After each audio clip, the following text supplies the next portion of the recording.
This is a preview of our monthly bonus episode. To get full access, go to patreon.com/systemcrashpod and become a supporter.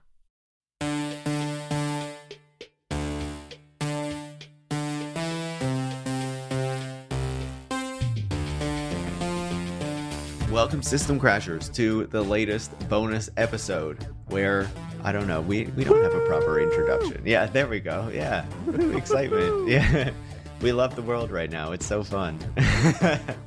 Everything is great. Have a good time. The system is certainly not crashing.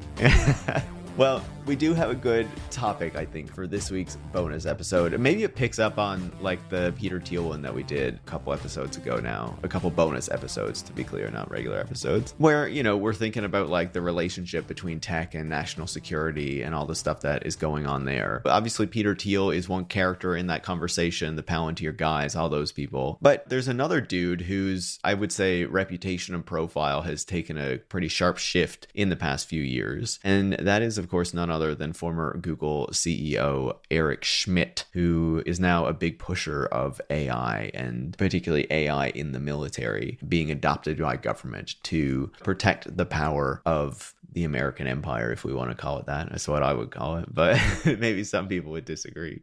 Yeah, I mean, I think there's like a case to be made that guys like Palmer Luckey and Alex Karp, they do the most saber rattling, and certainly they get the contracts. But there's a good case to be made that Eric Schmidt is sort of maybe the most tech imperialist of them all. Do you think it's because he like traditionally comes from what is considered the more like liberal side of Silicon Valley that then he helps to like legitimize it? Is that what you're saying? I mean, he was the guy, right, who Google brought on because they needed like an adult in the room 20 years ago. So he already knew how to walk in these halls. He knew how to talk to Washington, and he's been doing it for 20 years. So he is this like deeply institutional figure, and he has almost like this Bill Gates-esque aura of respectability around him. But what he's actually saying all the time is just as hawkish and just as relentlessly pro-tech and anti-regulation and anti-humanist, really, as any of the most sort of like white-knuckle anarcho-capitalist guys in the Valley. Eric Schmidt is the guy who's giving talks to Stanford saying, like, don't worry about the lawsuits. You'll settle it after you've ripped people off. Don't, you know, he's actually sort of promoting this ethos of acting like you're above the law, this bullishness.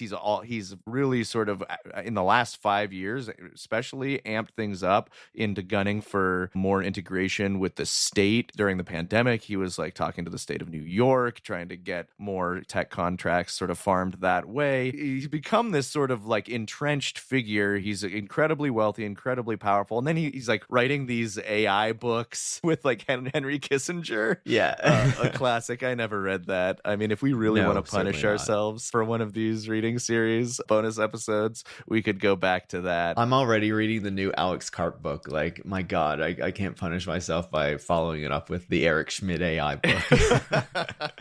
Just true masochism, just a misery. Well, and I think the other piece of that too, right, is he's really embraced that narrative of America must win against China. Yes. And it's so self-serving. Obviously, he positions it as though like he's defending America and believes America needs to win and remain dominant, and America's values are so important. But like, really, he is basically trying to sell AI stuff to the government. Like, this is his new industry. And sure, he's taking advantage of broader kind of geopolitical and political shifts within Silicon Valley and how people are thinking about politics at the moment, but it's all self-serving. It's not because he's this kind of great nationalist that loves America. Maybe he is, I don't know, but like, it's also to pad his pockets. He effortlessly makes this pitch, and so we're talking about him today, not to bury the lead, for two reasons. Last month, he wrote this op-ed in the Wall Street Journal. It's AI could usher in a new renaissance. It's pretty boilerplate. You know, AI is going to change everything.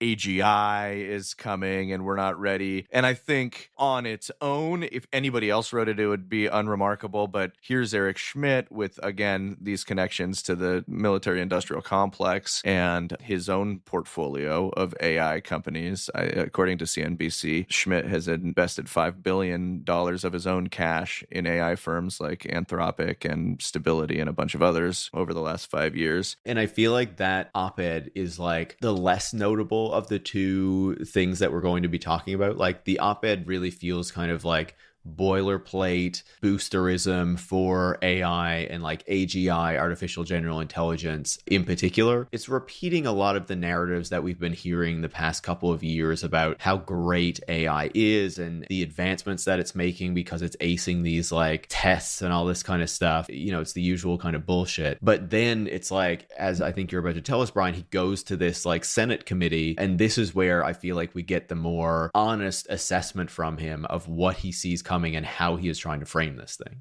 If you want to hear more, make sure to go to patreon.com/systemcrashpod to become a supporter and get access to our monthly bonus episodes. Thanks so much.